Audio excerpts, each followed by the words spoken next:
أعوذ بالله من الشيطان الرجيم بسم الله الرحمن الرحيم قل يا أيها الكافرون لا أعبد ما تعبدون ولا أنتم عابدون ما أعبد ولا أنا عابد ما عبدتم ولا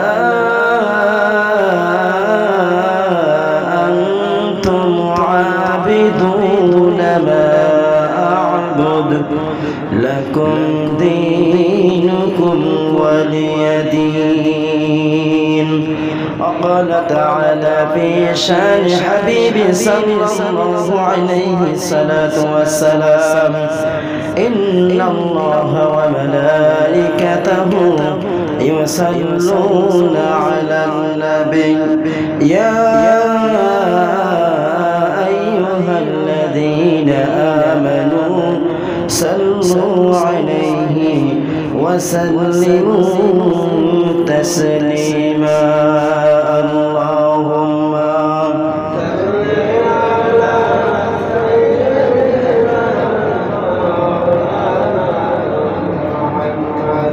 وعلى آل سيدنا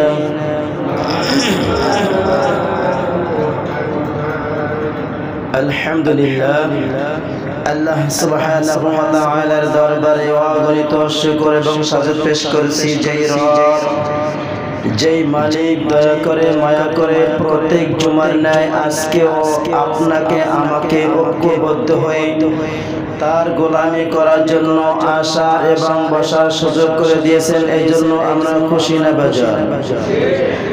যদি খুশি হয়ে থাকি, সুস্থ থাকি, ভালো থাকি, আল্লাহ তাআলা আমাদেরকে খুশি রেখেছেন, ভালো রেখেছেন, সেই রবের প্রশংসা করা যাবে না?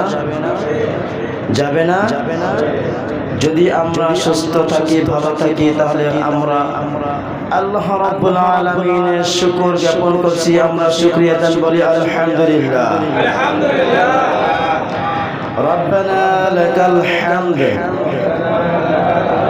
حمدا كثيرا طيبا مباركا فيه يا ربي لك الحمد كما ينبغي لجلال وجهك وعظيم سلطانك।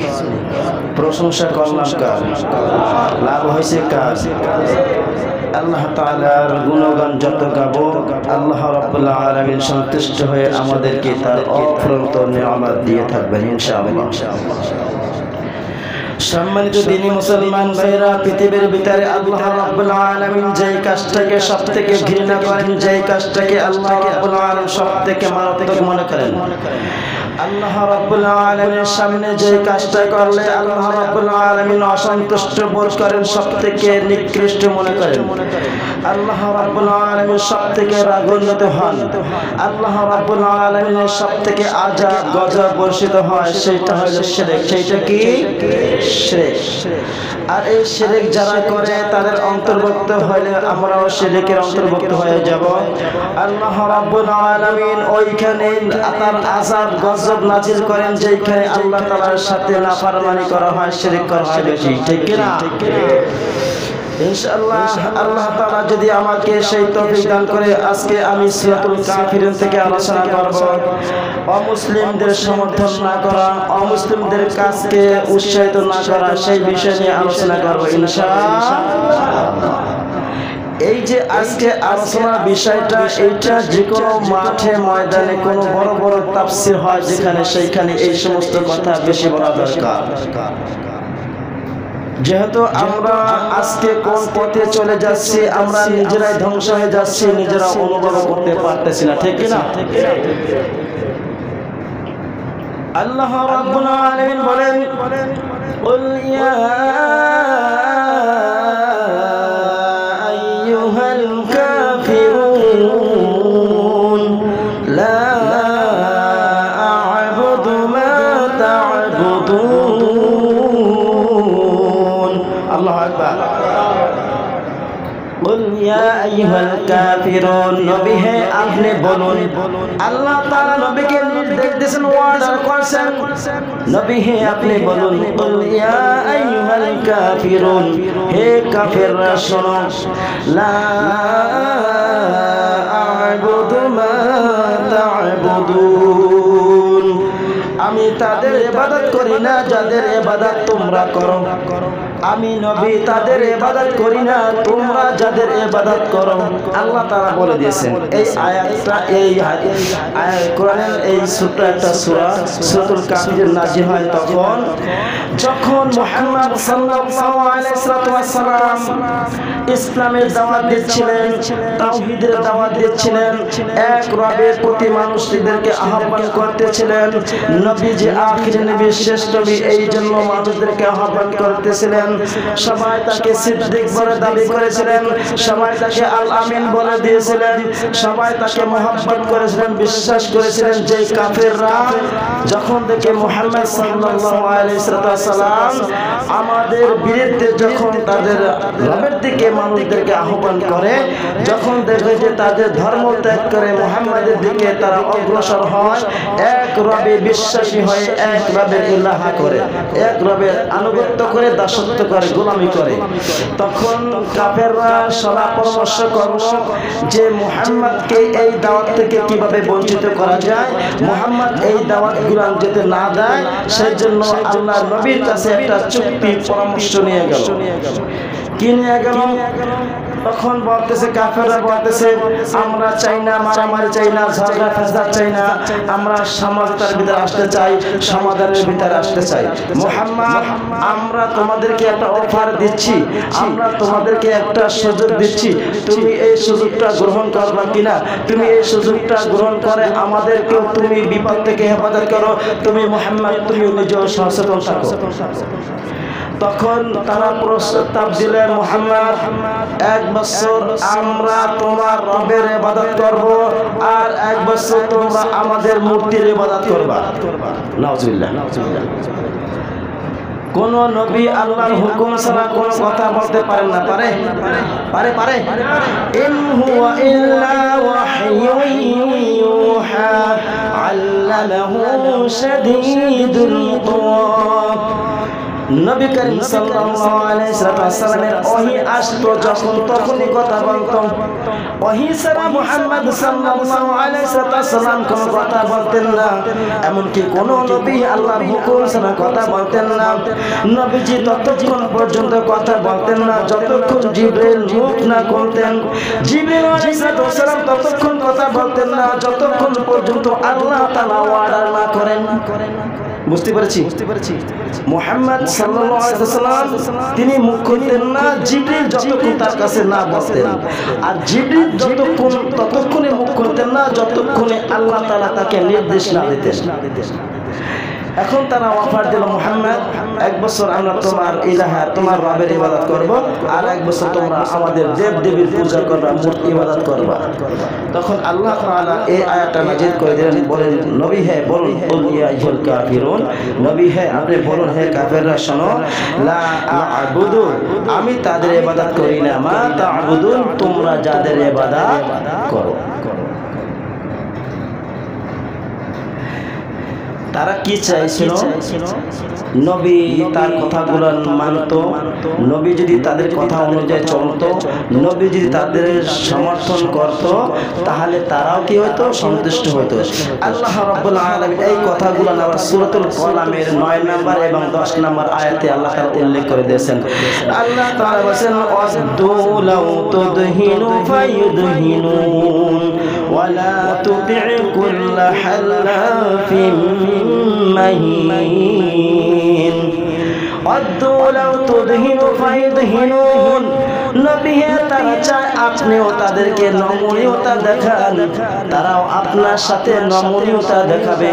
আপনি যদি তাদের সাথে মাথা নত করেন, সুন্দর ভাষায় যদি তাদের সাথে নরম হয়ে কথা বলেন, তাদের কথাগুলো যদি মেনে নেন, ওরাও আপনার কথাগুলো মেনে নেবে, আপনার সাথে নরম ভাষায় কথা বলবে, আপনাকে সন্তুষ্ট রাখার জন্য যথেষ্ট আপ্রাণ চেষ্টা করবে। ওয়ালা তুতি'ু কুল্লা হাল্লাফিন মাহিন, আর তুমি আনুগত্য করো না প্রত্যেক এমন ব্যক্তি যে অধিক পরিমাণে কসম খায় এবং লাঞ্ছিত হয়। ওরা বেশিরভাগ কসম খেত, আল্লাহি আল্লাহর কসম, উজ্জাতের কসম, লাত, উজ্জাত, মানাত, এদের কসম খেয়ে তারপর কথা বলতো।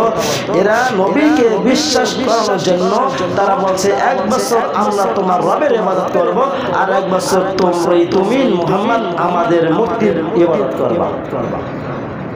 এটা হয়। এখন চিন্তা করেন, যদি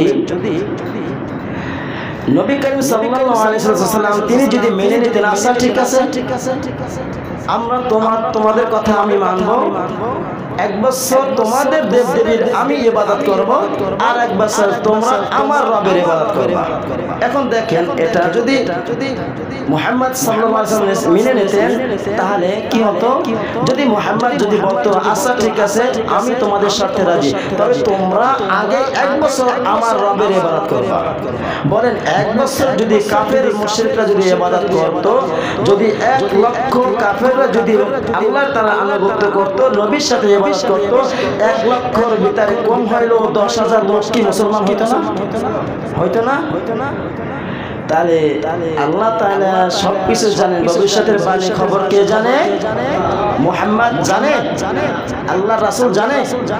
তার মানে আল্লাহ তাআলা বলেন ওয়ালা তুতি'ু কুল্লা হাল্লাফিন মাহিন, আপনি আনুগত্য করবেন না ওই সমস্ত ব্যক্তিদের যারা কসম খাইয়া কথা বলে। নবী হে, আপনি তো তাদের অন্তরের খবর জানেন না, আমি আল্লাহ তাদের অন্তরের খবর জানি, এই জন্য আপনি তাদেরকে জানাইয়া দেন লা আ'বুদু মা তা'বুদুন, আমি তার ইবাদত করি না, তোমরা তার যার ইবাদত করো। এখন এইটা যদি করা হইতো, যদি তাদের মনে যদি বক্রতা থাকতো, একটু গুরানি ফিরানি থাকতো, তাহলে মুহাম্মদ সাল্লাল্লাহু আলাইহি ওয়াসাল্লাম যে কোনো একটা সমস্যার সম্মুখীন হতেন, ঠিক না? এই জন্য একটা এক্সাম্পল দিই,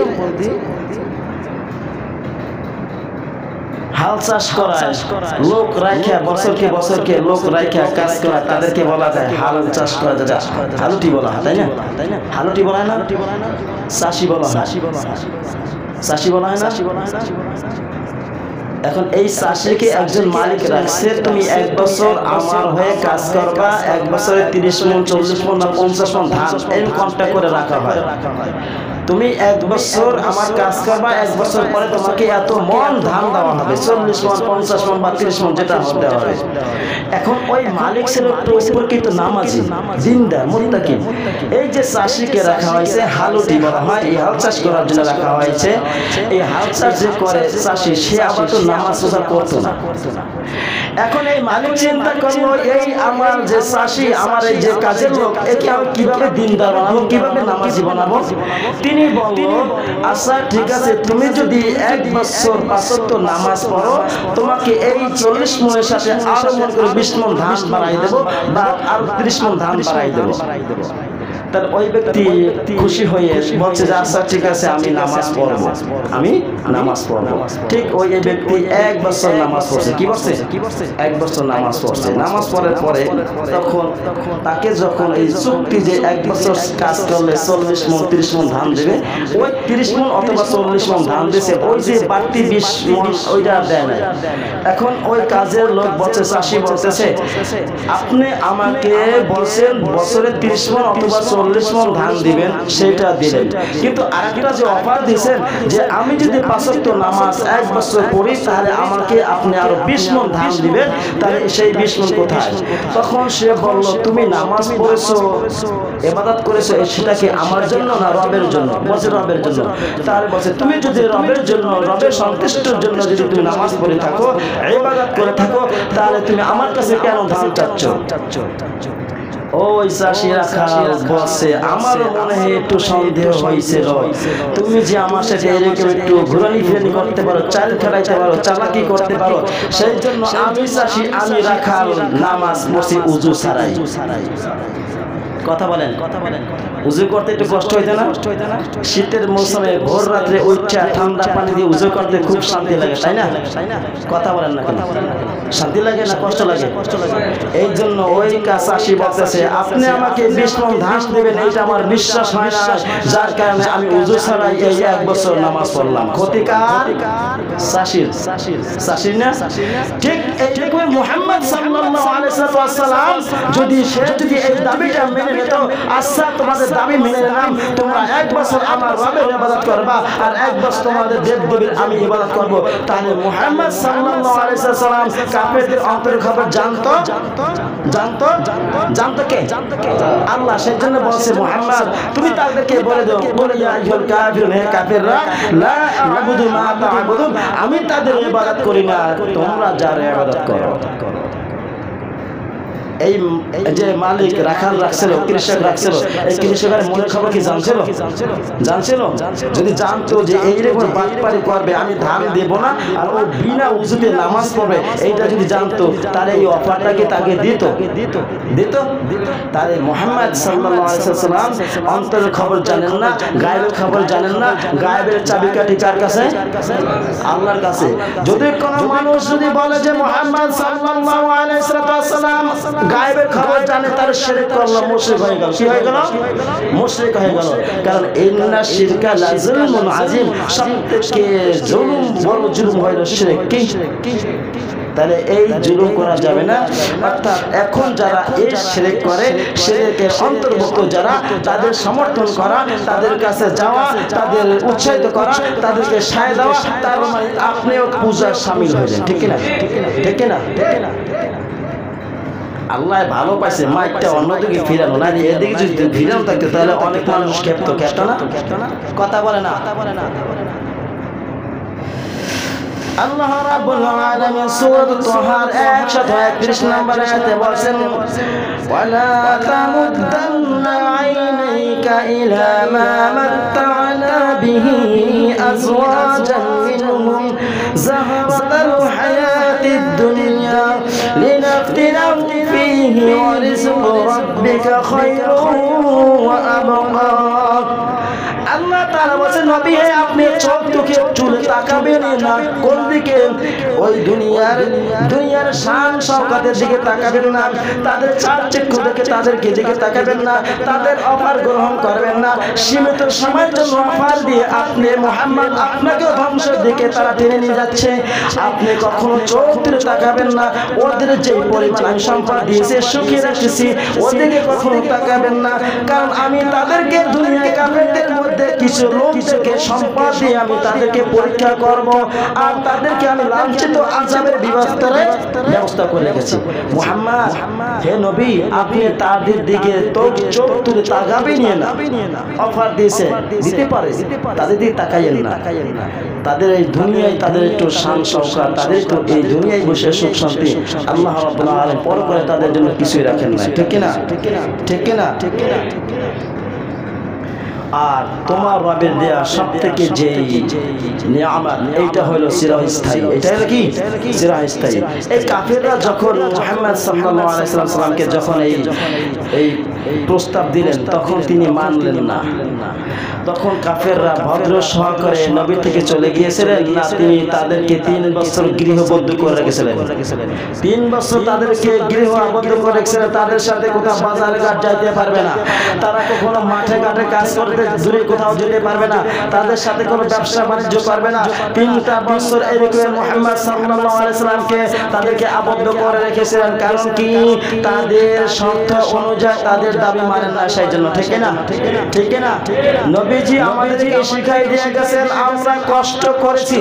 সাহাবায়ে আজমায়ে কিরাম 3টা বছর ক্ষুধার্ত ছিল, ঠিক মতন খাবার দাবার করতে পারেন না, ঠিক মতন খাবার খাইতে পারেন না, গাছের বাতাস, গাছের ছাল খাইতে বাধ্য হয়ে গেছিল, তাদের পায়খানা হয়ে গেছিল এমন, তাদের ছাগলের লাদির মতন হয়ে গেছিল, শক্ত, ঠিক মতন খাইতে পারে না, ঠিক মতন তাদের পানির পিপাসা লাগলে ঠিক মতো পানি খাইতে পারে না, অর্থাৎ এক কথা তাদেরকে শারীরিক যে কষ্ট সেটা দিয়েছিল।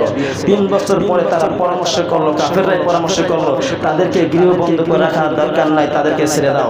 3 বছর পর তাদেরকে মুক্তি করেছিল।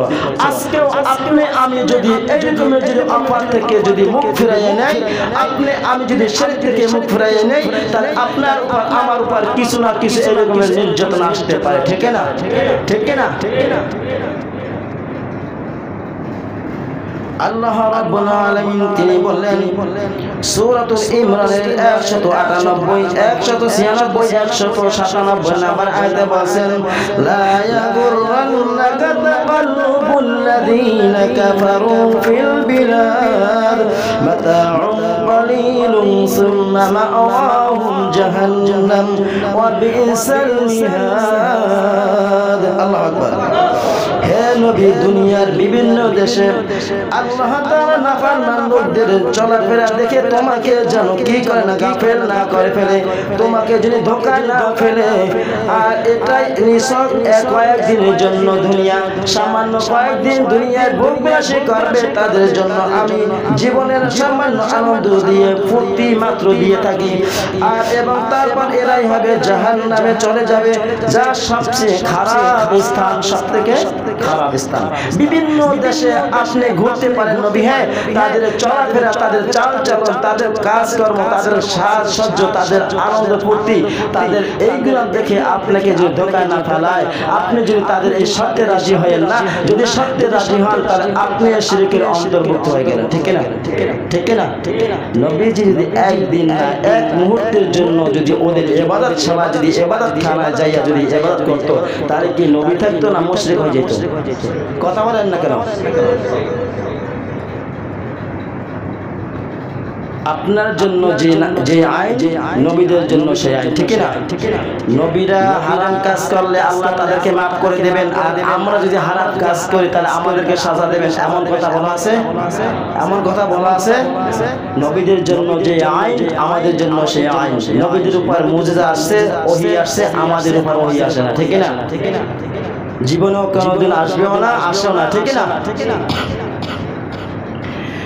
সূরাতুল বাকারার 120 নম্বর আয়াতে আল্লাহ তাআলা বলেন ওয়ালা ইন ইত্তাবা'তা আহওয়াআহুম বা'দাল্লাযী জাআকা মিনাল ইলমি মা লাকা মিনাল্লাহি মিন ওয়ালিয়্যিন ওয়ালা নাসীর। ওয়ালা ইন ইত্তাবা'তা আহওয়াআহুম বা'দাল্লাযী জাআকা মিনাল ইলম, নবী হ্যাঁ, তোমার কাছে যে জ্ঞান আসছে, আসার পরেও যদি তোমরা কি করো, তোমার ইচ্ছা ও বাসনা যদি তাদের অনুযায়ী চলতে থাকো, তাহলে কি হবে? তাহলে আল্লাহ রাব্বুল আলামিন পাকড়াও থেকে তোমাকে সাহায্য করবে, এমন কোন সাহায্যকারী ও বন্ধু পাবা না। নবী হ্যাঁ, আপনি যদি তাদের সমর্থন করতেন, তাদের কথা মতন চলতেন, তাহলে আমার আযাব থেকে, আমার গজব থেকে, আমার ক্রোধ থেকে আপনাকে বাঁচাবে। পৃথিবীতে নয়, আমার সৃষ্টির ভিতরে এমন কোনো কিছু ছিল না যে আমি আমার থেকে আপনাকে বাঁচাইতো পারতো? তাহলে আল্লাহ তাআলা নবীকে বলে দিয়েছেন সামান্য দিনের জন্য আপনি আমার চিরস্থায়ী জান্নাতকে হারাই ফেলাইয়েন না। নবীকে অনেক সান্ত্বনা দিয়ে কথা বলা হয়েছে, ইসলামের ভিতরে প্রবেশ করে। নবী হ্যাঁ, এটা তো সামান্য, যদি কিছু করেন কিছু করেন না, এটা হলো সামান্য কিছু, একটু করলাম একটু করলাম না। আপনি মনে করেন রাত্রে যদি মশারি খাটানো হয়, মশারি টানানো হয় কিসের কারণে? ভাই আমার কথা কি বুঝেন আপনারা? মশারি টানাইয়া ঘুমানো হয় না কিসের জন্য? মশা থেকে রক্ষা পাওয়ার জন্য, ঠিক না? মশারি ছাড়া যদি ঘুমান, আপনার মশা এসে চুম্মা দেবে, চুম্মা দিয়ে কিছু নিয়ে যাবে, ঠিক না? কথা বলে না? চুম্মাটা দেবে কি মানুষের মতো চুম্মা না, একটা সুই ঢুকাই দেয়, তার রক্ত নিয়ে হয় গেতে সে চলে যাবে, ঠিক না? আপনার ক্ষতি করে, তার উপকার করে চলে যাবে, ঠিক না? যদি আপনি যদি অর্ধেকটা মশারির ভিতরে থাকেন, অর্ধেকটা মশারির বাইরে থাকেন, মশাই বলবে বেটা এতটা কিছু লাগবে না, তুই শুধু একটা হাত বের করে রাখ অথবা একটা আঙ্গুল বের করে রাখ, আমার মতন এরকম শত শত মশা তোর আঙ্গুলের ভিতরে বসে তোর রক্ত খাইয়ে চলে যেতে পারে, ঠিক না? আপনি আমি যদি ইসলামের ভিতরে প্রবেশ করে দিল, অর্ধেকটা মশারির ভিতরে থাকার মতন আর অর্ধেকটা বাহিরে থাকার মতন, অর্ধেকটা আপনি ইসলামের নিয়ম কানুন কিছুটা মানলেন আর অর্ধেকটা অমুসলিমদের নিয়ম কানুন মানলেন, তাহলে ওই রকমের বোকামি হবে যেই রকমের বোকামি মশারির ভিতরে অর্ধেক রাখা আর অর্ধেক বাহিরে রাখলে আপনি যে রকমের বোকামি করলেন, আর ওই রকমের বোকামি হবে আপনি কিছু আপনার মুসলমানের দাবি করলেন আর কিছু অমুসলিমদের সমর্থন করে তাদের মতন চললেন, তাহলে আপনি আমি অর্ধেক শিরক করলাম, অর্ধেক মুমিন দ্বারা দায়িত্ব পালন করলাম, ঠিক না? ঠিক না? তাহলে আপনার ওই অর্ধেক যে ঈমান ছিল ওই অর্ধেক ঈমান আর কোন কাজে লাগবে না? লাগবে? লাগবে? এক মণ দুধের ভিতরে যদি এক ফোঁটা প্রসাব পড়ে ওই দুধ থাকবে? আপনি দেখছেন খাবেন? আপনার আমল আছে, ভালো আছে, দান সদকা করেন, গরিব মানুষদেরকে দান করেন, অসহায় ব্যক্তিদের পাশে দাঁড়ান, বিধবাদেরকে সাহায্য করেন, আপনি অসহায় মানুষদেরকে বাড়ি বাড়ি খুঁজে করে সব কিছু দেন, পাঁচ ওয়াক্ত সালাত আদায় করেন, সিয়াম পালন করেন, যাকাত দেন, হজ করার সমর্থন হজ করেন, একবার না কয়েকবার করেছেন, আপনার ভিতরে কোনো আমলের ঘাটতি নাই, শুধু একটু শিরকের একটু অন্তর্ভুক্ত হয়েছেন, একটু শিরক করলেন আপনার সমস্ত আমল বরবাদ হয়ে যাবে, যেমন এক ফোঁটা দুধ হাজার হাজার মন দুধকে নষ্ট করে ভরায় পৌঁছাবে, ঠিক না? আপনার একটা শিরকের কারণে, আপনার একটা শিরকের কাজে সমর্থন করার কারণে আপনি মুসলিম থাকলেন না, মুসলিম থেকে বের হয়ে গেলেন।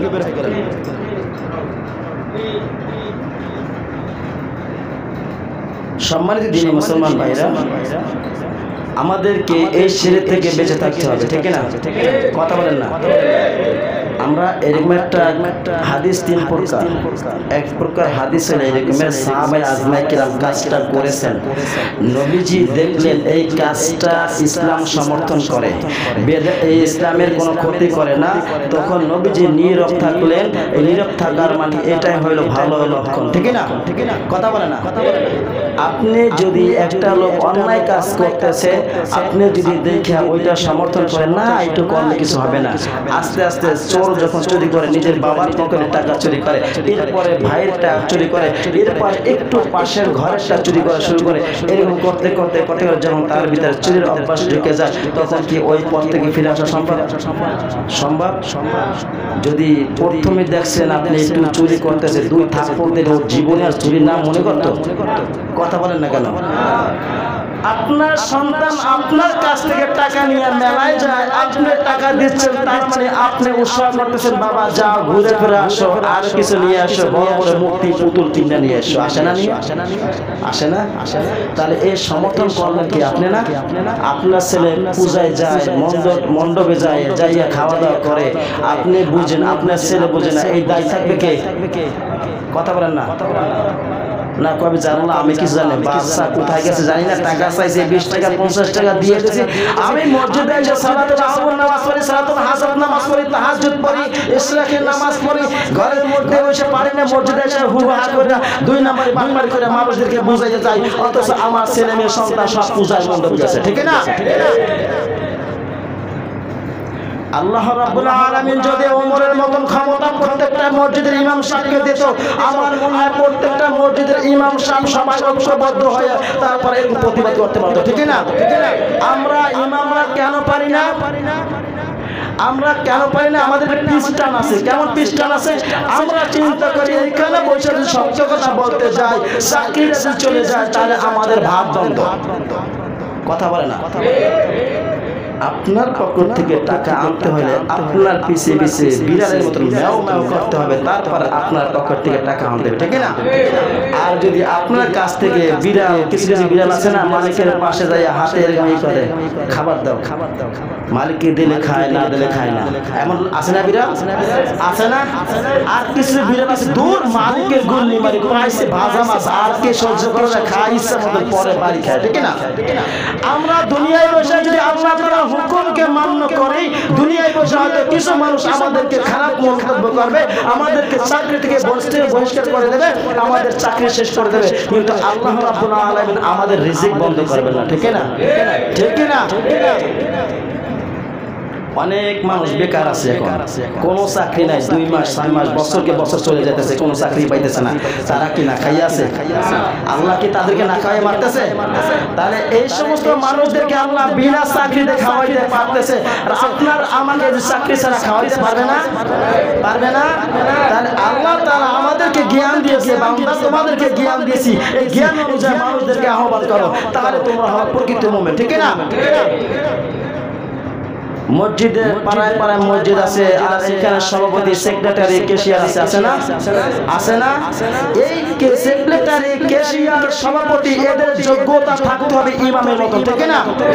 আপনারা জাস্টিফাই করেন, হাজার হাজার মানুষ মিলে একজন ইমাম রাখেন, দেখেন ইমামের চরিত্র কেমন, ইমামের বাড়ি কেমন, ইমামের আখলাক কেমন, ইমাম ঘুষ খায় কিনা, ইমাম সুদ খায় কিনা, ইমামের অবৈধ কোনো সম্পর্ক আছে কিনা, এইগুলো খুঁজে খুঁজে তারপর 100 বানাই তারপরে ইমাম নিয়োজিত করেন। ঠিক না? এরপর ইমামকে আইয়া তারপরে আপনার দায়িত্ব দিয়ে না দিয়া তাকে গোলাম হিসাবে রাখতে চান, এটা আপনার আমার কি ভালো কিছু কাজ? বলেন। একটা বাচ্চাকে একটা বাচ্চা খুব খাবার ভালোবাসে, বাচ্চাটাকে আপনি ডাক দিলেন, হাতে খাবারটা দেখেন, আজকে আসো আসো, বাচ্চাটা দৌড় দিয়ে আসলো, আসার পরে আপনি যে হাতের মুষ্টিটা শক্ত করে ধরেন, এখন বাচ্চাকে যদি বলেন বাচ্চা তুমি খাও, বাচ্চার শক্তি আছে আপনার হাত থেকে খাবার নিতে পারো? বলেন আছে? কথা বলেন আছে? সরকার আর মসজিদের ইমাম দুইটা এক নিয়মে সিলেক্ট হয়। ঠিক না? কথা বলে না? জনগণের সবাই ভোটের মাধ্যমে সরকার নিযুক্ত হয়। সরকার যখন নিযুক্ত হয় এই জনগণের সরকারের আইন মেনে চলতে হয়। ঠিক না? কথা বলে না? মসজিদে যখন সবাই বসে, সভাপতি বসে, ক্যাশিয়ার বসে, সেক্রেটারি বসে, মুসল্লিরা বসে, বসার পরে যখন এখানে বসে ইমামকে বিভিন্ন রকমের প্রশ্ন করা হয়, প্রশ্ন করার পরে যখন দেখা যায় 100 এইটা সিলেক্ট করা দরকার, তখন এই ইমামকে নিয়োগ করে। ঠিক না? কথা বলে না? যখন নিয়োগ করা হয় তখন আপনি এইরকম ক্ষমতাটা হাতে রেখে তারপর ইমামকে চালান কেন? কথা বলেন না কেন? চলে না? হুজুরের কথা মসজিদের সেক্রেটারি, ক্যাশিয়ার এরা কমিটিতে চলে না, কমিটির কথা মতো ইমাম চলে, কমিটির কথা মতো চলে না? এক রাজা ছিল দিনদার, কথাটা শুনেন, এক রাজা ছিল দিনদার, তার মনের মতন ইমাম পায় না, মনের মতন ইমাম পায় না। এখন সে প্রত্যেকটা ইন্টারভিউ দেওয়ার পর 100 যখন যেটা সিলেক্ট হয় ওইটাকে রাখা হয়। ওই রাজা শুধু একটু কথা বলে দেয়, আমি যতক্ষণ পর্যন্ত মসজিদে না আসবো ততক্ষণ পর্যন্ত জামাতে দাঁড়াবো না, নামাজ শুরু করবো না। সবাই আসে, আসার পরে দেখে যে টাইম হয়ে গেছে, এই রাজা সাহেব তো আসে না, নির্দেশ দিয়েছে রাজা না আসলে জামাত শুরু হবে না। এরকম করতে করতে রাজা সাহেব একটু দেরি করে আসে, আসার পরে জামাত শুরু হয়। 1 মাস পরে এটা নট ইউ গো হোম, তুমি বাড়ি চলে যাও, তোমার মতো ইমাম দরকার নাই। আর একবার আবার ইন্টারভিউ নিয়ে আরেকজন সিলেক্ট করে, এরকম করতে করতে করতে করতে একজন ইমাম পাইল। শেষ পর্যন্ত যে ইমাম আসলো, আসার পরে বলতেছে যে তাকে একই রকমের নির্দেশ দেওয়া হয়েছে, আমি রাজা যতক্ষণ না আসবো ততক্ষণ জামাত শুরু হবে না।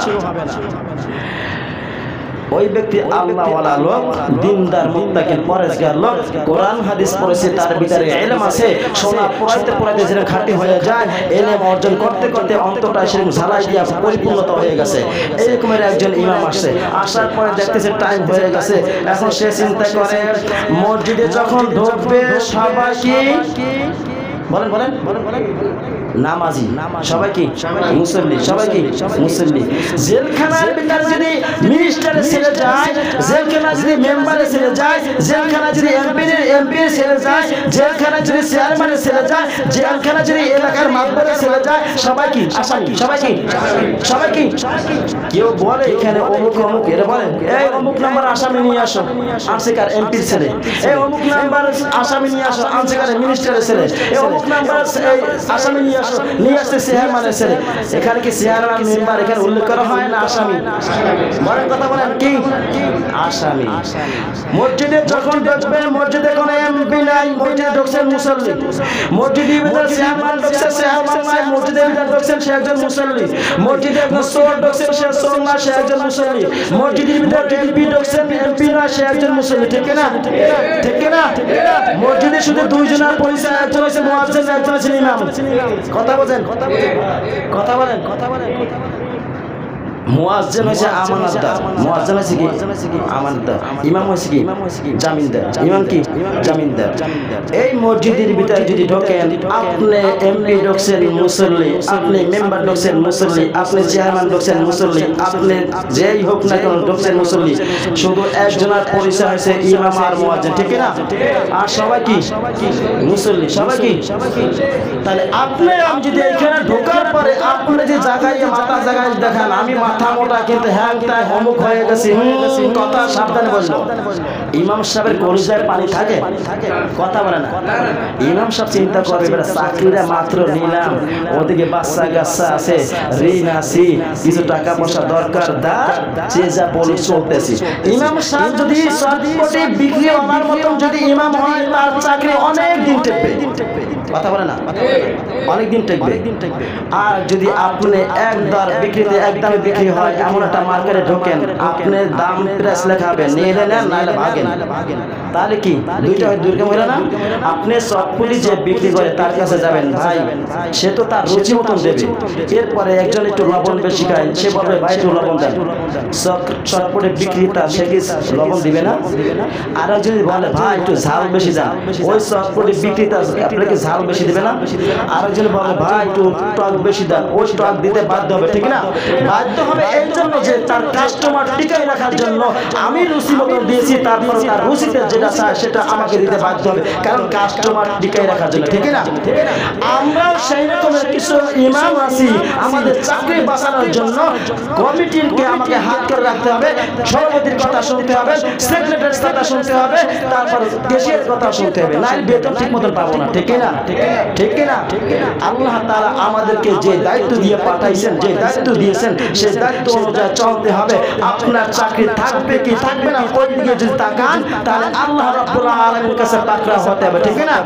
এই জন্য আল্লাহ তাআলা বলেন ওয়ালা ইনতাবাতা আহওয়াহু বাদাল্লাযী জাআকা মিনাল ইলম। নবী হে, আপনার কাছে কোরআন নাযিল করেছি, জ্ঞান অর্জন করেছেন, জ্ঞান অর্জন করার পরে যদি আপনি তাদের কথা মতন চলেন, তাহলে আমার পাকড়াও থেকে, আমার আযাব থেকে আপনাকে বাঁচাবে এমন কোনো কিছু নাই। ঠিক না? এই জন্য আল্লাহ তাআলা বলেছেন নবী হে, তাহলে আপনি ইসলামের ভিতরে ঢোকেন। কিভাবে ঢুকবেন?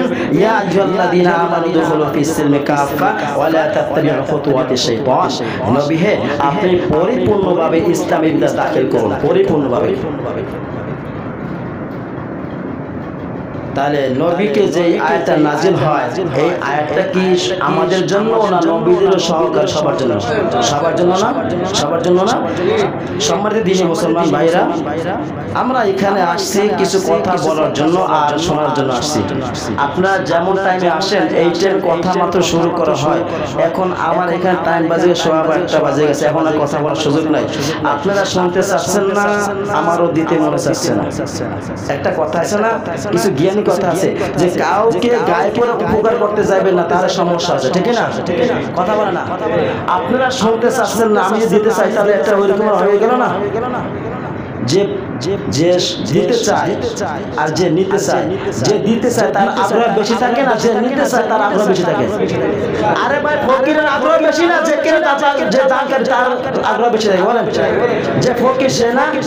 আপনি ফকিরকে 10 দিন আগে বলে রাখেন যে অমুক দিন যাস তোকে কিছু দেবো, ওই ফকির আপনার আর কিছু বলা লাগবে না। ফকির টাইম মনে যদি না থাকে লিখে রাখবে, তার ডায়েরিতে লিখে রাখবে অমুক বাড়ি আমাকে যাইতে বলছে, কিছু দিয়ে দে। আমার আগ্রহ ওই ফকিরের আগ্রহ বেশি, আমি যে দানশীল আমার আগ্রহ বেশি না। ঠিক না?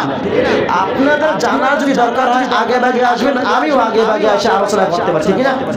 অন্য মসজিদে দেখছি আজান শেষ, ইমাম সাহেব দাঁড়ায় খুতবা শুরু করে দেয়, যাতে মুসল্লিরা কিছু শোনে, শোনার পরে আমল করুক, মানুক। এখন একটা বিষয় দেখেন, যে জানে সে অপরাধী বেশি না যে না জানে সে অপরাধী বেশি? বলেন বলেন বলেন। যে জানে সে অপরাধী বেশি।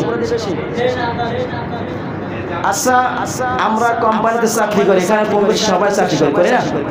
আমাদের মালিক দুইটা কথা বলছে, এই দুইটা জিনিস তোমাদের করতেই হবে বাধ্যতামূলক। আপনি এইটা জানছেন মানেন নাই, একটা অপরাধ। আর আপনি জানেন না মানেন নাই, আপনার কয়টা অপরাধ? তাহলে যে জানছে তার অপরাধ বেশি না যে না জানছে তার অপরাধ বেশি?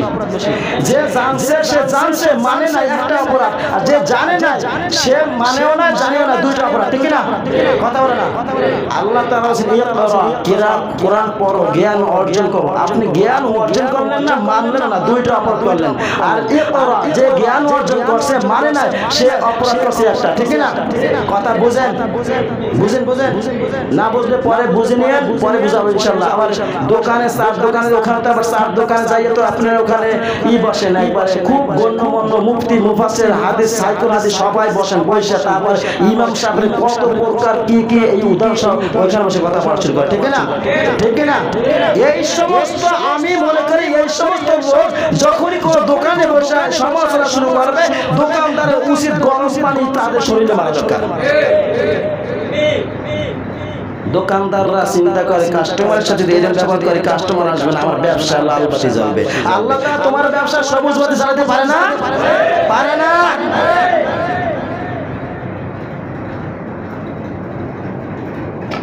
যারা এই কথাগুলো শোনার পরে যাদের শরীরে এনার্জি হবে, শরীরে বিরক্ত হবে, শরীরে জ্বালা ধরবে, তাহলে বোঝা যাবে আবু লাহাবের উত্তরসূরি। ঠিক না? যাদের শোনার পরে ভালো লাগে তাদেরকে মনে করতে হবে যে আবু বকরের বংশধর। ঠিক না? এখন কিছু বললে ওরে কবে তুই কি আব্দুল্লাহ ইবনে উবাই বংশধর, না আবু লাহাবের বংশধর, না আবু জাহলের বংশধর, না নমরুদ ফিরআউন হামানের বংশধর বলতে হবে। ঠিক না? কোন মানুষ যেই মানুষ সঠিক পথে চলবে তার বিরুদ্ধে যারা কথা বলবে তাদের তাৎক্ষণিক বলতে হবে তুমি কি আবু জাহলের বংশধর? বেটা তোমাদের জন্য আমরা কথা বলতে পারতেছি না, হুমকি দাও, মারবা, হ্যাং ত্যাং করবা, ঘুম করবা, চাকরি শেষ করবা। চাকরি দেওয়ার মালিক যিনি, নেওয়ার মালিক তিনি। ঠিক না? যিনি সৃষ্টিকর্তা তিনি রিজিকদাতা। ঠিক না? ওয়া আখিরু দাওয়ানা আলহামদুলিল্লাহি রাব্বিল আলামিন।